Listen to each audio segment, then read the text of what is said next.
Om Namo Bhagavate Vasudevaya.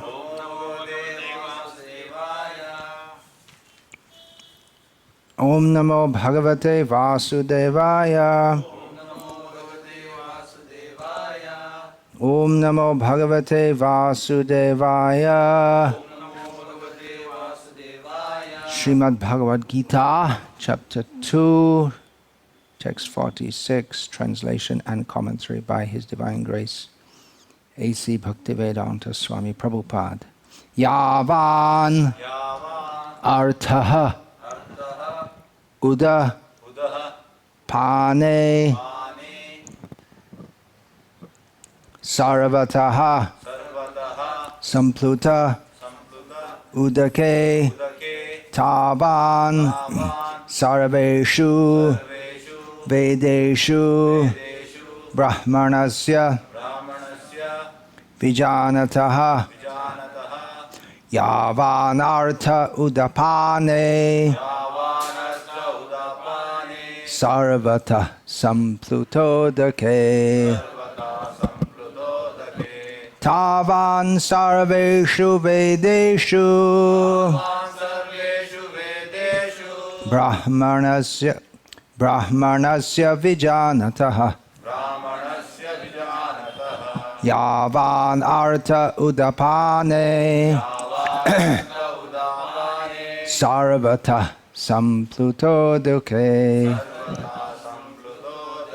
Tavan Sarveshu Vedeshu Brahmanasya Vijanataha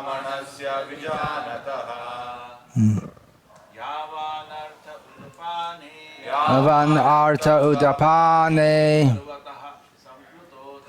Sarvata Samplutodake Tavan Sarveshu Vedeshu Brahmanasya Vijanataha Yavan Artha Udapane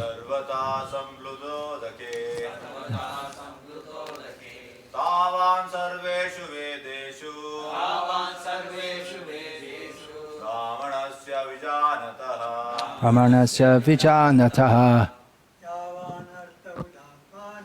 Yavanartha Udapane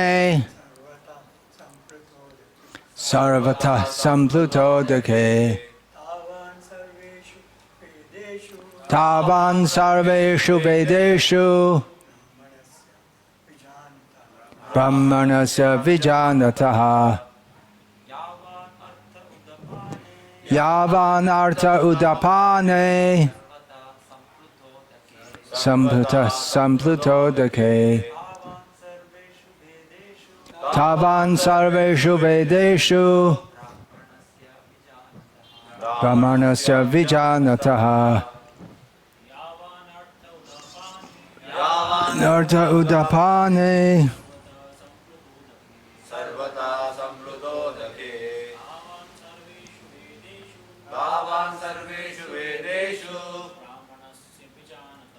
Brahmanasya Vijanataha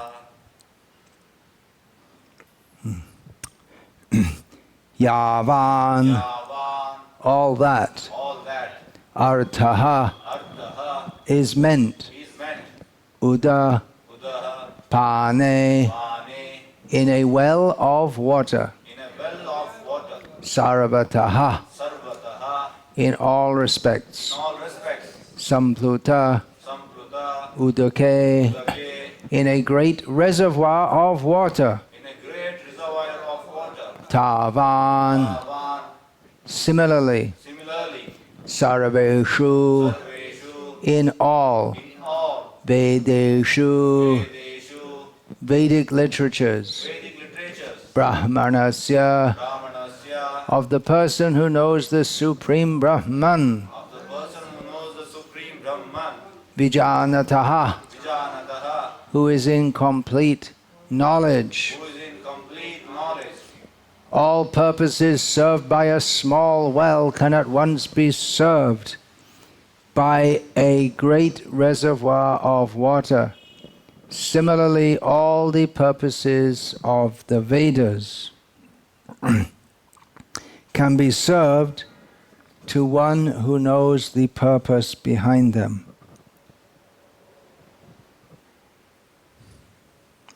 Purport. The rituals and sacrifices mentioned in the Karma Kanda division of the Vedic literature are meant to encourage gradual development of self-realization. And the purpose of self-realization is clearly stated in the 15th chapter of the Bhagavad-gita. The purpose of studying the Vedas is to know Lord Krishna, the primeval cause of everything. So, okay, thank you. Self-realization means understanding Krishna and one's eternal relationship with him. The relationship of the living entities with Krishna is also mentioned in the 15th chapter of Bhagavad-gita. The living entities are parts and parcels of Krishna. Therefore, revival of Krishna consciousness by the individual living entity is the highest perfectional stage of Vedic knowledge. This is confirmed in the Srimad Bhagavatam as follows. Aho bata shvapachoto gariyan yajjihvagre vartate namatubhyam te tapas te juhuvu sasnur arya brahman uchur nama grinantiyete. Brahman uchur nama grinantiyete. O my Lord, a person who is chanting your holy name, although born of a low family, like that of a Chandala, dog-eater, is situated on the highest platform of self-realization. Such a person must have performed all kinds of penances and sacrifices according to Vedic rituals and studied the Vedic literatures many, many times after taking his bath in all the holy places of pilgrimage. Such a person is considered to be the best of the Aryan family. So one must be intelligent enough to understand the purpose of the Vedas without being attached to the rituals only, and must not desire to be elevated to the heavenly kingdoms for a better quality of sense gratification. It is not possible for the common man in this age to follow all the rules and regulations of the Vedic rituals, nor is it possible to study all of the Vedanta and the Upanishads thoroughly. It requires much time, energy, knowledge, and resources to execute the purpose of the Vedas. This is hardly possible in this age. The best purpose of Vedic culture is served, however, by chanting the holy name of the Lord, as recommended by Lord Chaitanya, the deliverer of all fallen souls. When Lord Chaitanya was asked by a great Vedic scholar, Prakashananda Saraswati, why he, the Lord, was chanting the holy name of the Lord like a sentimentalist instead of studying Vedanta philosophy, the Lord replied that his spiritual master had found him to be a great fool and thus asked him to chant the holy name of Lord Krishna. He did so and became ecstatic like a madman. In this age of Kali, most of the population is foolish and not adequately educated to understand Vedanta philosophy. The best purpose of Vedanta philosophy is served by inoffensively chanting the holy name of the Lord. Vedanta is the last word in Vedic wisdom, and the author and knower of the Vedanta philosophy is Lord Krishna, and the highest Vedantist is the great soul who takes pleasure in chanting the holy name of the Lord. That is the ultimate purpose of all Vedic mysticism.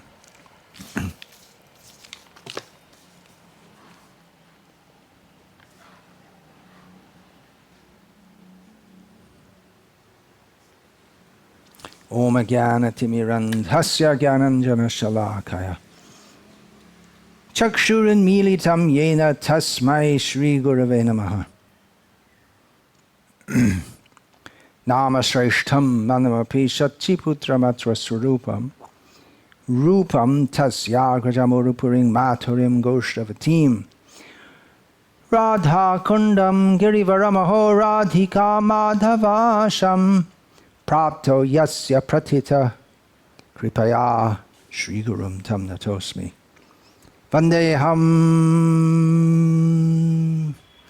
Shri Guru Shriataf Padakamalam Shri Gurun Vaishnavangscha Shri Rupam Sagrajatam Sahagana Raghunatan Vitam Tam Sajivam Sadvaitam Savadhutam Parijana Sahitam Krishna Chaitanya Devam Shri Radha Krishna Padan Sahagana Lalita Shri Vishakhan Vitangscha.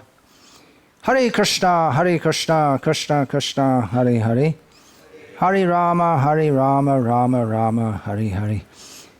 Just before I get to the subject of this class, I'll just make a small point about this edition of Bhagavad-gita as it is. It's written original edition. Actually, the original edition was the first one that was published was an abridged edition. So it's not really, if you want to be technically correct, it's not the original edition. On Sunday I was reading, it was covered with a paper, so I couldn't tell from the outside what it was. And I came across something in the purport that was in the, I spoke on chapter 4, text 3, and I saw something in the purport. I thought, that doesn't sound right. It said about Arjuna becoming a devotee of Krishna. I thought, that's not right. Arjuna is an eternal associate. And then, so I thought I'd write to Dravida Prabhu, because whenever I find things which seem a bit odd in the Veda base, I write to him. So I looked, and then in the Veda base they have the current edition, and I saw it said about Arjuna being a devotee of Krishna. So it said that so many changes have been made, but some of them are, if not many of them, if not all of them, are good. Because Srila Prabhupada again and again writes that Arjuna is an eternal associate of Krishna. So he wouldn't want to. And of course, the Bhagavad-gita, what Srila Prabhupada dictated, we don't have the original dictation. We have the transcription, and then in the transcription there were so many mistakes. Now in this verse also is a small thing. Here we see in the word-for-word translation, udapane. There's a hyphen there. So it's more technically correct than in the 1972 edition, I think, which we have here, in which there's no hyphen. From the point of view of presenting the Sanskrit, it's supposed to be word by word, so that's actually two words, but it's joined together in one word, so it's more technically correct. Another thing is, in this original edition, if you want, all the purposes of the Vedas can at once be served by the great reservoirs of water. Now, if you see the translation here, it says by a great reservoir of water, which not only follows the Sanskrit better, but it also makes more sense. Because we're not talking about, the Vedas is one great body of knowledge. It's not that there are others. Let's read from the Vedas today, and we'll read from the Mao Zedong's Little Red Book tomorrow. It's specifically referring to the Vedas. So,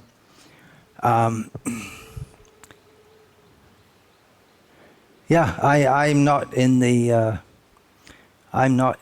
league which is demanding that we get back to the edition with the planet of the trees. That's maybe the funniest example. What is that? Pitrinam Aryama Chasmi. Among the Pitris, I am Aryama. And the poor devotee who was transcribing, or maybe it was Bhakti, maybe it was Neil, who wasn't even a devotee. He was a college student who was typing. He didn't know what Pitris are, so he thought Prabhupada must have meant trees. So maybe there is a planet of trees somewhere out there in the universe, but that's not what Prabhupada was referring to. There are others also. Anyway, I'll just say one more funny one. That Hayagriva Prabhu was editing, and when Srila Prabhupada writes about cleanliness, he says about regularly bathing, shaving, but Hayagriva had a big beard. In the early days, devotees weren't required to shave. Many of them were hippies before, and they had big beards. so he hadn't shaved his beard off, and he didn't want to, so he shaved out the word shaving. It got restored later. Okay, so let's get on with the discussion of this verse. I'm very much into, among others, I'm very much into doing what I can to try to fulfill Srila Prabhupada's oft-stated desire to re-establish Varnashram Dharma in human society. Now, as we learn from this purport, although the word Varnashram isn't specifically mentioned, but you can go back to Godhead without Varnashram Dharma. It is extraneous to pure devotional service. When Chaitanya Mahaprabhu required from Ramananda Rai about sadhya sadhana tattva, what is the goal of life and how to attain it, Ramananda first of all offered that we should perform worship Vishnu according to Varnashram duties. Varnashamacharavata purushena parapuman Vishnu raradhyate panta nanyat tatto shakaranam. He said that, quoting from the Vishnu Purana, a highly respected Shastra, maybe after Srimad Bhagavatam, must be, well, the most important of the Puranas, we can say. So in there it's stated that one should follow the Varnashram duties and thus worship Vishnu, and there's no other way to satisfy him. Chaitanya Mahaprabhu rejected this. Eho bahya, age kahoa. This is external, tell me something else. So it is external to pure devotional service. In pure devotional service, there's no need for Varnashram Dharma. Just like for a person who has an injury, he may need to walk with a stick. But when he becomes cured, he doesn't need it anymore. And there are examples in Chaitanya Charitamrita. Haridas Thakur, he was outside the Varnashram system. Rupa and Sanatan, they were outside the Varnashram system. Chaitanya Mahaprabhu himself lived as a grihasta. Then he took sannyas, which is within the Varnashram system. But anyway, you can go back to Godhead without Varnashram. And we have in the Western world devotees who have not followed Varnashram, and they've passed away from this world in Vrindavan, surrounded by devotees, chanting the holy names, and according to all Shastric understanding, they must have gone back to Godhead. So you can go back to Godhead without Varnashram. And even we're warned that attachment to Varnashram can be a blockage in devotional service. If one is thinking, I am a Brahmin, or I'm a Shudra, if you identify with the body in any way, that is a blockage in devotional service. But on the other hand, just like the example of the cripple, as long as a healthy person doesn't need a stick to walk with, but a crippled person does, so that he can get better. So that he can operate in the world and gradually recover. So in the same way, Varnashram is a social system. People have to live according to some social system. If we don't follow Varnashram Dharma, then we're going to follow something else. And Varnashram is the most conducive for practicing Krishna consciousness, Vedic culture. So that Chaitanya Mahaprabhu rejects it as external, it doesn't mean that he totally rejects it in all respects. And of course our recent acharyas, beginning from Bhaktivinoda Thakur, have been very eager to re-establish Varnashram Dharma, especially in India. Bhaktivinoda Thakur writes about that. Now, I'm particularly bringing this up. We're talking about, Srila Prabhupada writes here about the Vedic rituals as being external or unnecessary. Particularly referring to the Karma Kanda portion of the Vedas. There are so many rituals to follow. And actually in Varnashram's Dharma, there are many rules to follow. And the higher up you go, the more rules there are. The Brahmins have many rules. The Shudras also have many rules compared to people living nowadays. Srila Prabhupada, he used to say that all people today are Shudras. That's a compliment to most people. People who are outside Varnashram society, they don't have to follow any rules. They can have meat, illicit sex, gambling if they have anything to gamble, intoxicated, they can do that. And they also have a function to follow, because they'll carry dead bodies, take out dead cows, and things like that. They also have a function, but they live outside civilized society.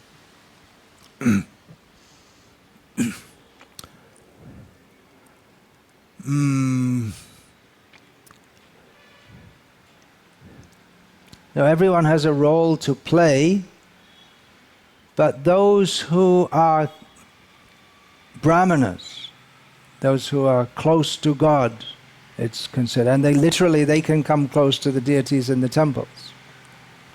They have to follow more rules, because if we're going to approach God, we're going to have to be careful. Narendra Modi is coming to Mangalore in a few days. At least the plan is that. So in the unlikely event of anyone here meeting him, it's not that you just walk up to him and blow your nose like that and cough in his face.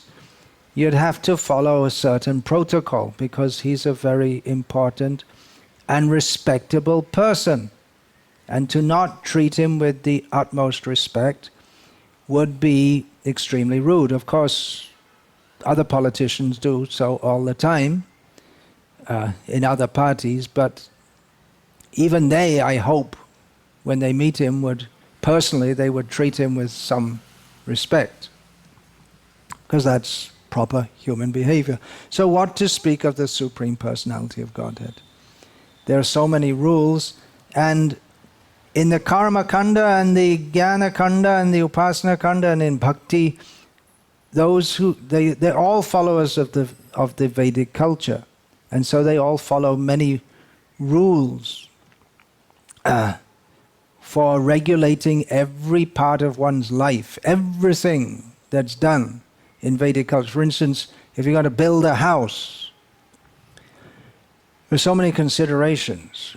The land, what is the inclination of the land, then how it should be facing which direction, where the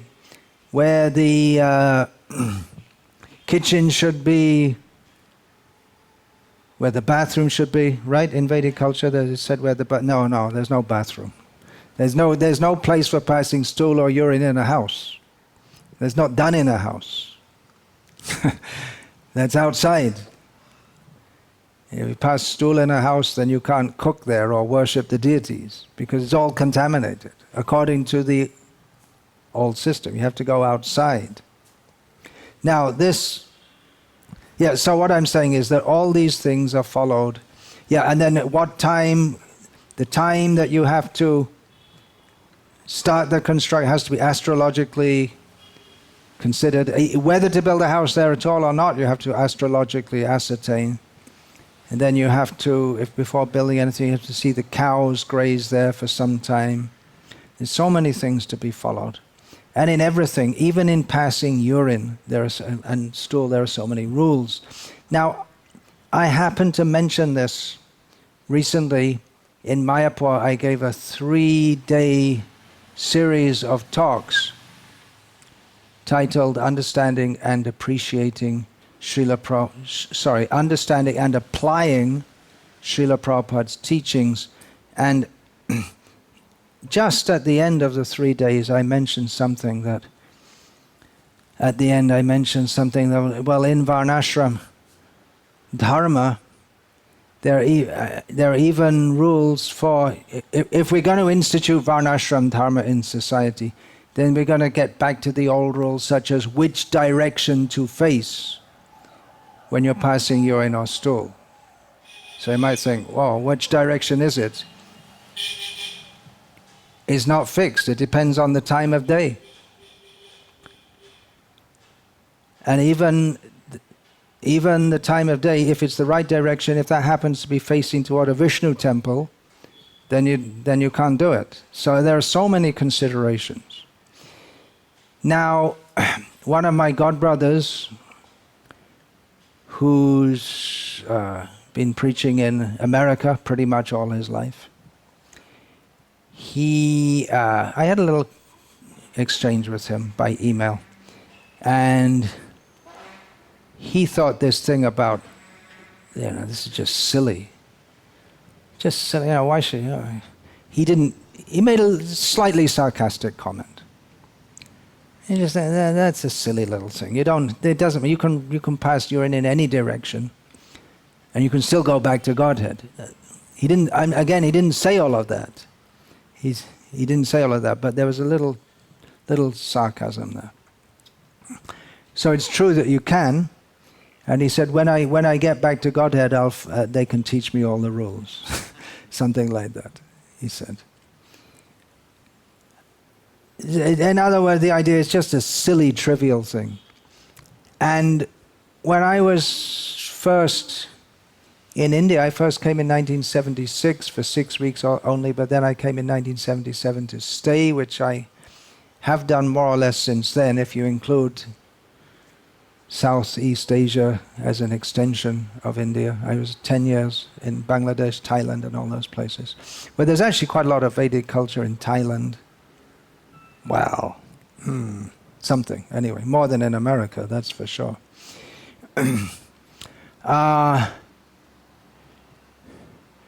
So when I first came, one of the things we used to hear from young people at that time, we used to hear a lot, especially young people, was talking about all these rituals, Hinduism, rituals. There was so much propaganda. Young people and even middle-aged people. Pandit Nehru, great disaster that he became the first. Anyway, he's an agent of Kali, so it's Kali Yuga. He became the first Prime Minister of India with an anti-Vedic agenda. With the idea openly stated that the factories and the dams will be the temples of new India, modern India.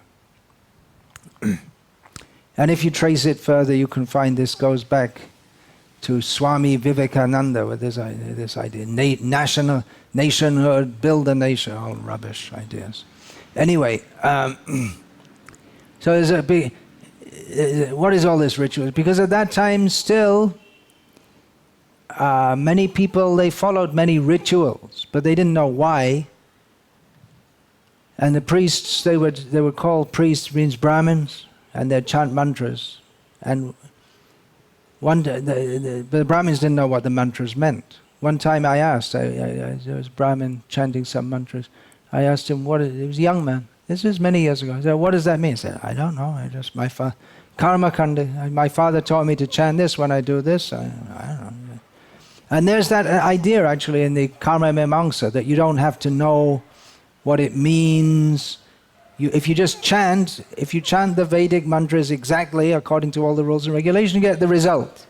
So what do you need to know what it means or anything? Anti-philosophy. So that idea is all these rituals, they're all silly little things. What does it matter which way you face when you pass urine? But we should know that this is all given by Krishna. It all has a purpose. We may not know what the purpose is, but it all has a purpose. One thing is that that the idea of giving a specific direction is, well, there are various reasons. One reason is that we should not face the sun or moon when we're urinating. Right? That makes sense. And then we have a sense, oh, sun, that's Surya Dev. Huh? So it's not just something which makes us hot, but that's a person to be respected. So in this way, there's so many rules, they reinforce the consciousness that we live in a universe where there is higher powers who are overseeing everything, and we are subordinate. And we should respect those higher powers in everything we're doing. It's not that, well, we're devotees of Krishna, what the hell do we care about the sun god? It's not like that. We should not.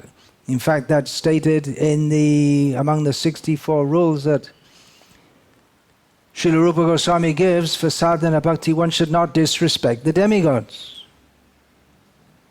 We don't regularly worship them, but we don't disrespect them. And they're everywhere.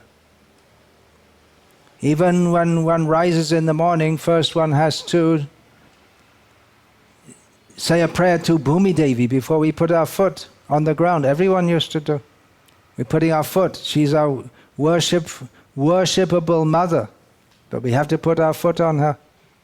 So there's a prayer that, please forgive me for stepping on, because there's no choice but to do that. So in everything, from the very beginning of the day, we remember who we are. There's a very much consciousness of direction, of time. Time means if we have Gaurabda, for instance, then we remember that it's the year after the appearance of Chaitanya Mahaprabhu. And then whether we're in Uttarayana or Dakshinayana, there are different considerations. And then whether we're in which month we're in. Each month is presided over by a different demigod, and actually by Vishnu, different forms of Vishnu. You'll find that in Chaitanya Charitamrita, that's stated. Different forms of Vishnu preside over different months. And then there's the Krishna Paksha, the dark fortnight of the months. And Krishna refers to, in the Bhagavad-gita, to Krishna Paksha and Shukla Paksha, the light fortnight. And after the appearance of Chaitanya Mahaprabhu, we like to say Gaura Paksha. Remember Chaitanya Mahaprabhu? Like this. And then there are different days, and there are different duties for different days. We remember that mostly for Ekadashi, fasting. And on certain days, women will fast. They don't do that nowadays. Not much. Fast for the benefit of their husband. So many things. Much consciousness of direction and time, so that we have an understanding. Here we are in the universe, a very small being with tremendous powers all around, who are coordinating everything. Another thing is the science of omens, shakun, that's called. Science, if you believe in science, you won't believe in this. If you see a cat passing in front of you, or you see, when you come out of the house, you see someone is carrying a full pot of water, some things are auspicious, some things are inauspicious. They say, that's nonsense. A materialist would say. But we know that everything in the universe is connected. It's all orchestrated by Krishna. And Krishna has given this science of omens, so that certain event, it predicts, or it gives an indication of something that's about something in general. Just like if you hear thunder in the distance, you can expect there will be a storm fairly soon. But if you're really expert, you'll know whether there's going to be a storm or not. Because sometimes there's thunder and there's not a storm. If you're living in the country, you'll probably know this very well. In the city, you wouldn't even hear it because of the traffic noises. It's just like I gave that example the other day. Was that here? I can't remember. Yeah, I gave it just here on Sunday. That Srila Prabhupada had mentioned he was with a doctor friend in Dhaka, which is now the capital of Bangladesh, and one old man coughed in their presence, and then the doctor said to Prabhupada, who at that time was Abhay Babu, that by the way he's coughing, I can understand he's going to die very soon. So everyone would hear him coughing. Anyone could hear him coughing, but a doctor would know by the sound that this presages his death. So in the same way, there are so many omens, and there are so many kinds of things.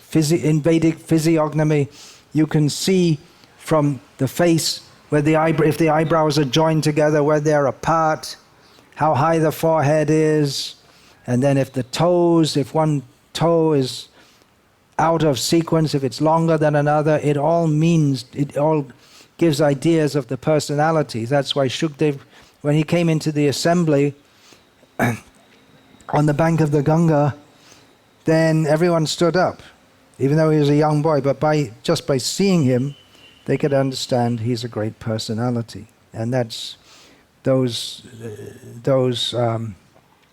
lakshanams, characteristics of a great personality. They are described in the Samudrika, which is part of Garuda Purana, and then you'll get so many interesting things in Garuda Purana. So it's meaningful, it's not meaningless. And it's all part of Vedic culture to know these things. Not everyone can know everything. There are specialists also. But the point is that the Vedic rules, they're not whimsical or arbitrary. There are just so many, what are all these rules? What are all these rituals? What does it matter? No, there's a point. Now, here in this purport, Srila Prabhupada quotes from the Srimad Bhagavatam that someone who's always chanting the holy names of Krishna, they're already on the highest platform. They've already done all the Vedic rituals. They've done whatever needs to be done. So the implication is that you don't need to do all these things. And actually, a pure devotee might not follow all these things. In Karma Kanda, one will not face the sun while urinating out of a sense of respect for the sun, but also out of fear of committing offense, of committing sin and getting punished. Whereas a devotee, he may not face the sun because he recognizes that, not that he's particularly afraid of sin, because he's dedicated his life to Krishna, and Krishna can send him to heaven or to hell. That's the attitude of a pure devotee. But he doesn't want to offend the sun because he knows the sun is a representative of Krishna. So they both do the same thing, but maybe for different reasons. Now, a Paramahamsa Vaishnava doesn't need to follow all these rules. There's a term, avadhut, means one who's completely cleansed and purified. He can do no wrong. Just like a child can do no wrong. A child of 6 months, his sense of right and wrong is not developed, so he can do no wrong.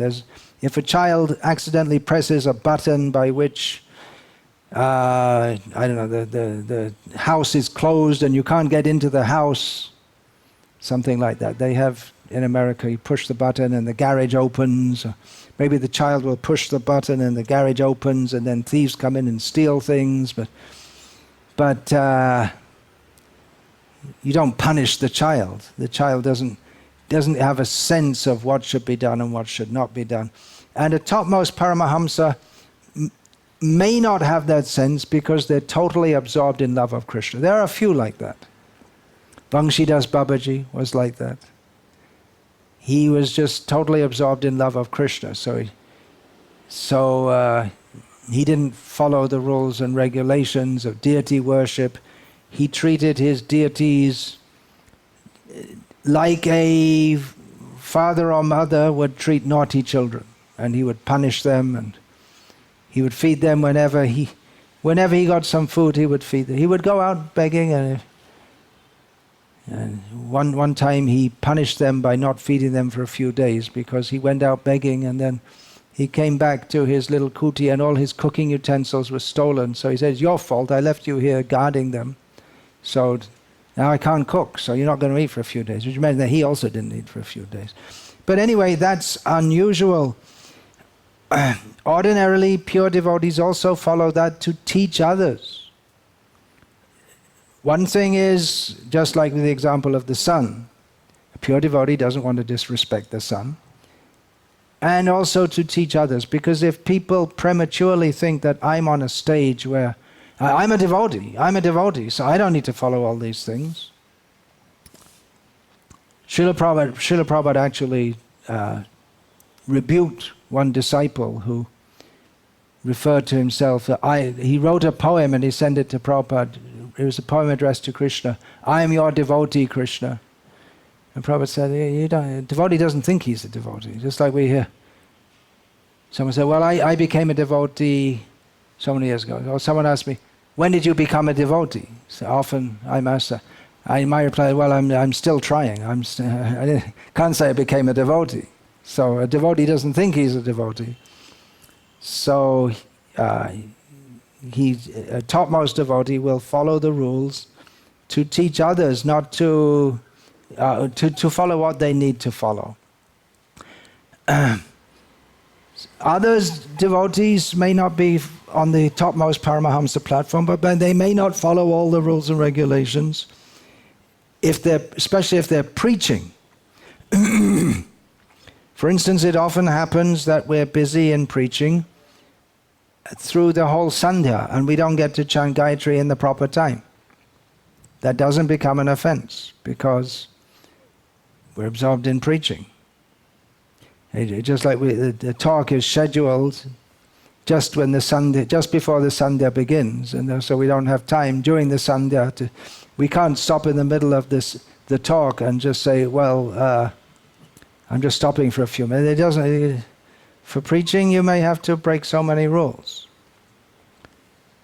You may be in a train traveling here and there to go someplace for preaching, and then you're supposed to stop and chant Gayatri, but what do you do if you're in a train and you're on a 24-hour train journey, and then what do? You can't stop chanting Gayatri. So the rules may be broken due to circumstances, and that often arises especially in preaching. If one stays in one place, in a fixed place, it's much easier to lead a regulated life and follow all the rules. Another reason not to follow is just because we're just not capable. And that was very much the case with most of Srila Prabhupada's disciples. And he actually wrote in one purport that about Indian people criticizing because the Western devotees don't follow so many rules. And he stated in one place that the Westerners, they can never follow all these things. And we're, in the Western countries especially, and increasingly so in India, people are so far away from the Vedic culture that they simply can't relate to it. Just like my godbrother wrote sarcastically about which direction you face. And you can understand that because even in India, and that was a great ambition of the Modi government, I don't know if that was fulfilled, to make toilets in every house, right? So that people don't have to go outside to pass stool and urine. Some years ago I was in one state in America, I think it was North Carolina, and some devotees were building a house. They said, why don't you put the toilet outside and not attached to the house? Even in English, there's a term outhouse. It used to be that the houses were built with the toilets just outside. But then the devotee told me, no, there's a law in this state, you have to have a toilet attached to the house. Otherwise you can't get permission to build. You have to submit the plans for building and a toilet has to be there. So if you have a fixed toilet, it could be pretty difficult to get the right direction because it's pretty much fixed which direction you'll be in. So and people have no idea of going outside to pass. They have no idea for that. You pass stool and you're in a toilet. That's all. They have no idea that anything else is possible, and they consider anything else to be uncivilized. Actually, it's civilized to go outside and pass. But in Kali Yuga, if you pass next to the kitchen, that's considered civilized, in the bathroom. Or they have the bathroom next to the kitchen. That's considered very civilized. Some things of Indian culture are going on which Westerners still can't relate to. Not very long ago, maybe a year and a half ago, some issue came up in the news, how I believe it was Amazon was marketing doormats. You know what a doormat is? There's a doormat. It's when you come in the house and there's mud on your shoes and you wipe your shoes on the doormat so the mud comes off, and then when you walk in the house with your shoes, which is standard in Western culture, then mud doesn't come in the house. So Amazon was marketing doormats with the Indian flag on it. I think it was the Indian flag. And when this came to the attention of Indians, they became incensed because it is extremely insulting in Indian culture to put your foot on something which is considered sacred. And in modern India, the Indian flag is considered sacred. And the company marketing that in Amazon, they couldn't relate to it at all. What's the problem for them? They think it's promoting India. If you like India, you have a doormat with Indian flag. Maybe they made it especially for Indian people. Maybe they did it in all countries. But it became such an issue that I believe the who is that? Sushma Swaraj. She's the Home Minister, is it? Is it? Foreign Minister. Anyway, she made a complaint, and Amazon had the good sense from a commercial point of view or any point of view, to withdraw it. But just I'm making that little point that there are certain things in Indian culture, even today, which Indians relate to, and Westerners can't understand it at all.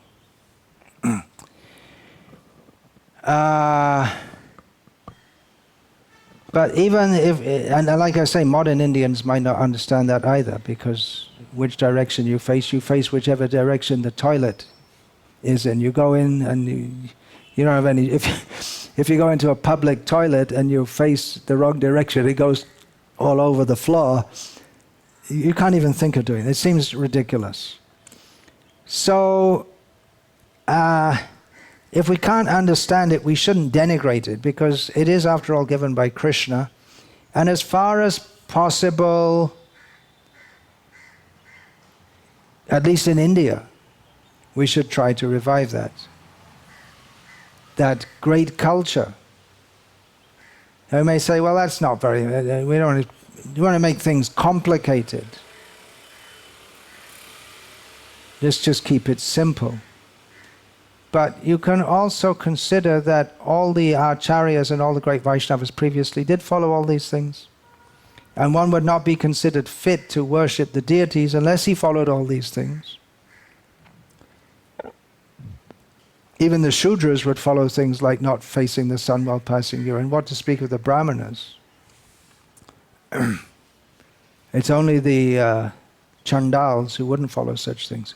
Such Chandalas can become completely purified if they're always chanting the holy name of Krishna, to the extent that they can also perform Vedic sacrifices, theoretically, but they'd have to be trained before they did so.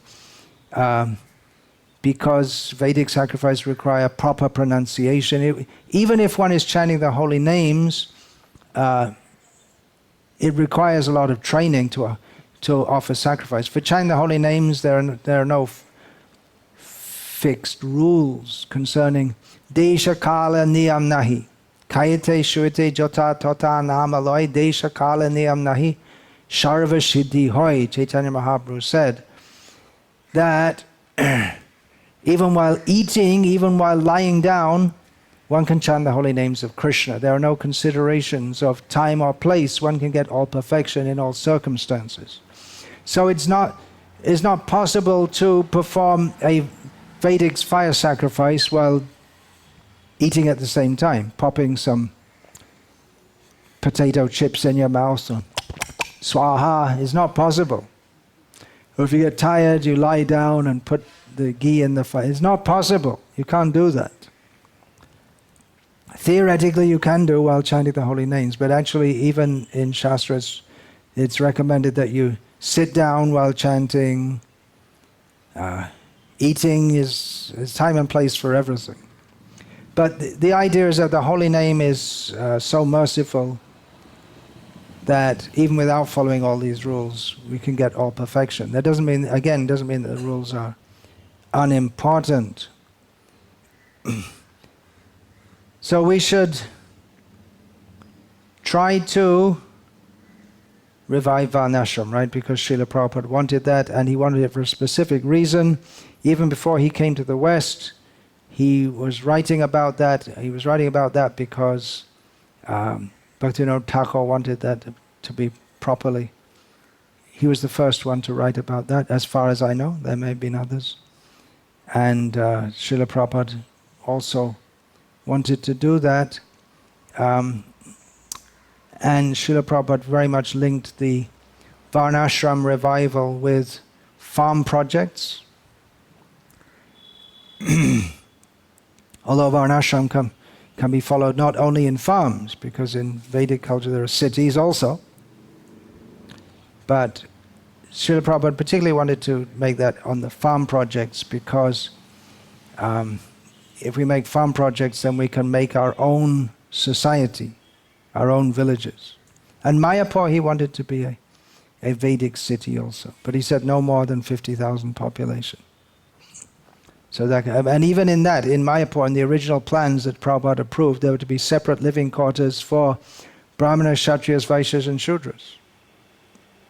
That devotees don't know nowadays, but if you look in the old Bhakti Godheads before Srila Prabhupada passed away, then you'll find that.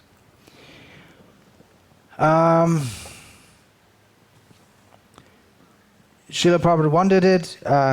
Even before he came to the West, he spoke of that.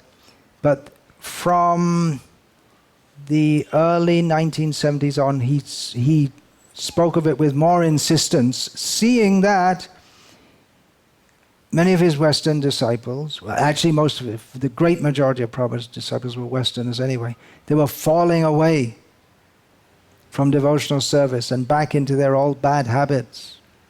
So Varnashram, by being properly situated in one's proper occupation according to one's psychophysical propensities, then that helps to be Krishna conscious, to be Krishna conscious, and it also helps us to remain steady and have a regulated life on the farms. That's very easy. In the farm, if there's no electricity, then there's no electric lights, then automatically you take rest early, automatically you rise early. Whereas in the city, it doesn't really matter. You can stay up as late as you like. And have all the facilities of daytime. But if there's no electricity, then you don't get all of that. So it's very in so many ways, it's very conducive for Krishna consciousness. So Srila Prabhupada wanted that revived. And the point that I was making when I mentioned this, it's not that I hope I'm not a fanatic about passing urine in the right direction. We shouldn't be fanatical about the rules, but I'm just making the point that Vedic society is a very rule-conscious society because there are rules to govern every aspect of life, and those rules are to help to situate us properly with respect to the whole universe and to make us aware that we are tiny living beings within the universe. We're not the controllers of the universe. And therefore, those rules are, if we can institute it, it's good. If we can't, then just chant Hare Krishna. But if we can do, it will be helpful. And actually, it's not very difficult to remember and do it. If you're outside, it's not very difficult to do it. It's just like, for instance, learning to drive. There are certain things you learn to drive, and then when you've learned it, and it becomes very easy, and you don't really think about it much. When you're learning, you have to think handbrake and gearbox and accelerator and this and that, and how do you coordinate the gears and the steering wheels. But after some time becomes very, in the beginning you have to think about it, but after some time becomes just, you don't even have to think about it, it becomes very easy. So Varnashram, it actually means a lot more than simply designating people as Brahmana, Kshatriyas, Vaishyas, Shudras, and Brahmacharis, Grihastas, Vanaprasthas, and Sannyasis. And women, because there's a whole different consideration for women in many ways. So if we can institute that much in the West, that'll be good. In India, we should try for more, because it's possible here. Prabhupada writes in one place that at any time the Varnashram system can be revived in India. So we should try to do that. Unfortunately, Indian people are not very conscious or aware of the importance of their own culture, thanks to the British and their acolytes like Pandit Nehru and many others up to the present day, such as, there are so many, Ramila Thapar, and then who's that? Arundhati Roy, and they're big scholars with a Western Indian with Western mindset who are against the Vedic culture and influential.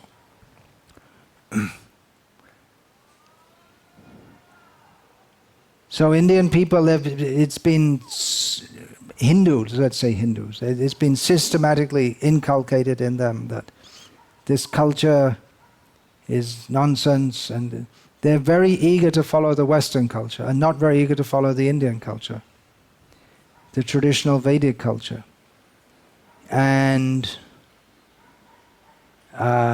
when I attend, we have Shravan Kirtan camps in different places, we have a rule. Men in dhotis, no silly t-shirts with silly things written on it. And for women, saris, not salwar kameez. For unmarried girls, okay, but not for married women. So we have some rules. And some devotees, they don't like that. Dhoti? I don't know. Oh, I don't want to wear a dhoti. They feel embarrassed to wear a dhoti. Why? That's Prabhupada wore a dhoti. And even in the Western countries, there's some big propaganda in our movement. Dhoti, they don't need dhoti. They don't need that. Forget it. You don't need dhotis. We'll wear jeans. That's sattvic. It's supposed to be sattvic according to some people. Even though they're produced in hellish sweatshops by underpaid workers, somehow it's sattvic. Bhaktivinoda Thakur, he put a lot of stress on proper Vaishnava dress. In one of his songs, he mentions about the favorable activities for Krishna consciousness. And one of them, he says that Gaura Bhakata Priya Vesha Dadhana Tilak Tulasi Mala Shobhamana. One of the favorable activities is to dress in the way that is dear to the devotees of Chaitanya Mahaprabhu, and to be beautified by tilak and tulsi mala. And many places. Recently I was going through the Godruma Kalpartavi of Bhaktivinoda Thakur, which at least twice he mentions that the members of the Namahata, they should dress properly like devotees. So anyway, that's just one point, that dress is important. Everything in Vedic culture is important. We may have to make adjustments for preaching. That's a fact. In the Western countries, we're not preaching that you have to wear a dhoti. We're preaching you have to chant Hare Krishna. If someone wants to wear pants and chant Hare Krishna, great. That's a huge, huge step up from wearing pants and not chanting Hare Krishna. But if we actually want to identify with Krishna and Krishna's culture, then we will like to follow all the principles of that culture. So, at least here in India, we should try to do that, to reintroduce that.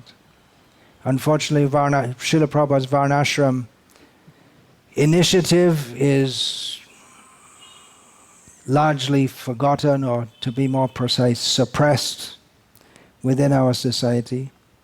But Srila Prabhupada wanted it, and it should be done. Even we may introduce minor things for those who are ready for it.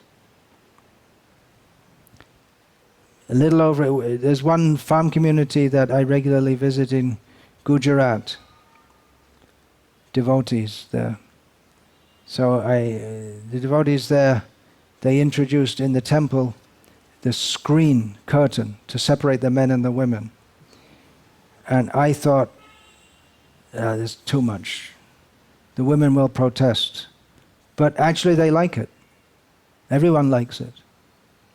So at least in India we could do these things. I think in the West, if you try to introduce this, I don't know how well it would go. Maybe, because when I was a child, I used to go to the Catholic Church, and the men would sit on one side and the women on the other. And the rule was that the women would cover their head. Yeah, in the Catholic Church. And the men would not cover their head. That was the etiquette that everyone followed. So I don't think it's impossible to introduce in the Western countries, because it's actually natural for, now we're getting into another topic, but it's actually natural for women to, there may be some exceptions, but it's natural for them to want to be somewhat shy and to defer to men. Anyway, we're getting into another topic. And if you try to preach this in the West among certain people, you are in for a lot of vilification. Maybe in India also. But still, we have to, because people don't like it, doesn't mean that we shouldn't do it or try to introduce it. People don't, if Prabhupada had thought that, well, people won't like it, so I shouldn't go to the West and preach, then we wouldn't all be here today. I'd probably be dead in this body, actually. Probably. Quite likely, as would many of my godbrothers who are still alive, due to the bad habits that we were addicted to. It's quite possible. Anyway, there's a huge body of topics and to discuss here, but I'm just giving a little idea of why that comment I made that in the Varnashram society that we want to introduce, which direction you face while passing urine, it's also part of the things that we can introduce, because devotees actually want to follow. In those farms we're doing, the devotees, well, they want to follow because they know this is the culture that we've left, that hellish city culture, and we want to follow this culture, Krishna's culture. So they want to do that. in details. We don't want to become rule conscious. We always have to remember that it's all for Krishna's pleasure. Krishnate kila cheshta. And when we follow this, we're following it because we know in a small way that will please Krishna. Definitely chanting the holy names is the way to please him the most.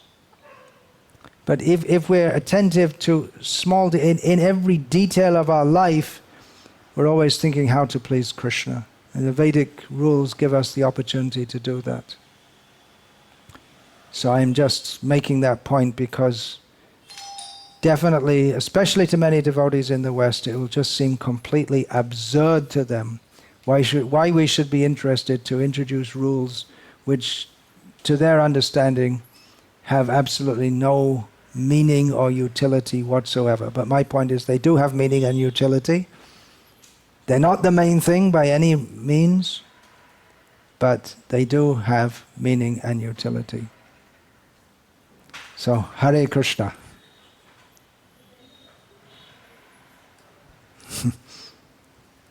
Any question? The economy in the Varnashrama, is that centered around the cows? Economy in Varnashram is centered around the cows, yeah.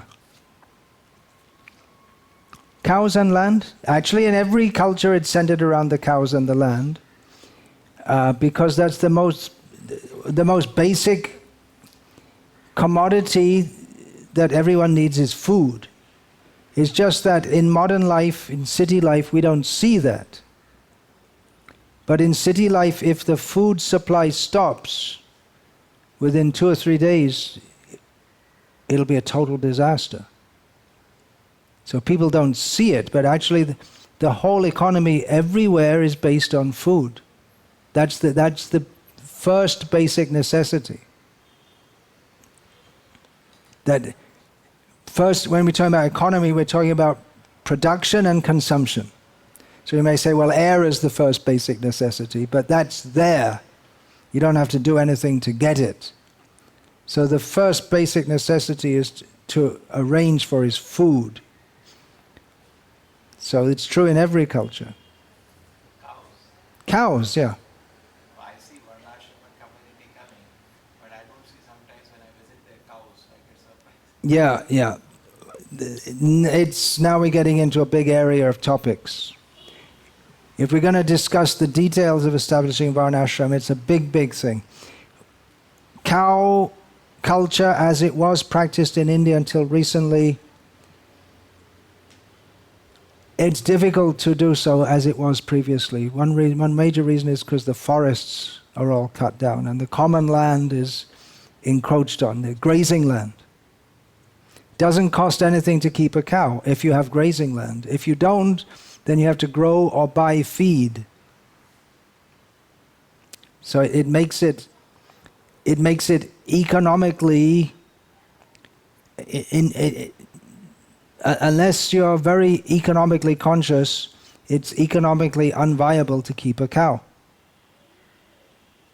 That's a fact in most parts of the world.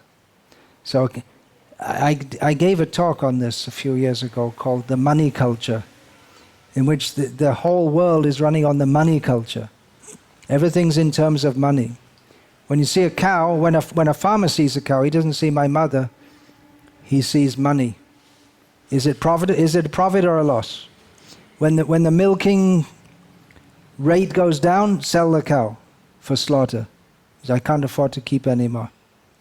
Anyway, it's a huge area of topics, which I won't get into more now.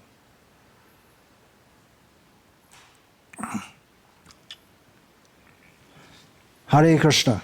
Vancha kalpatarubhyascha kripa sindhubhya patitanam pavanebhyo vaishnavebhyo namo namaha.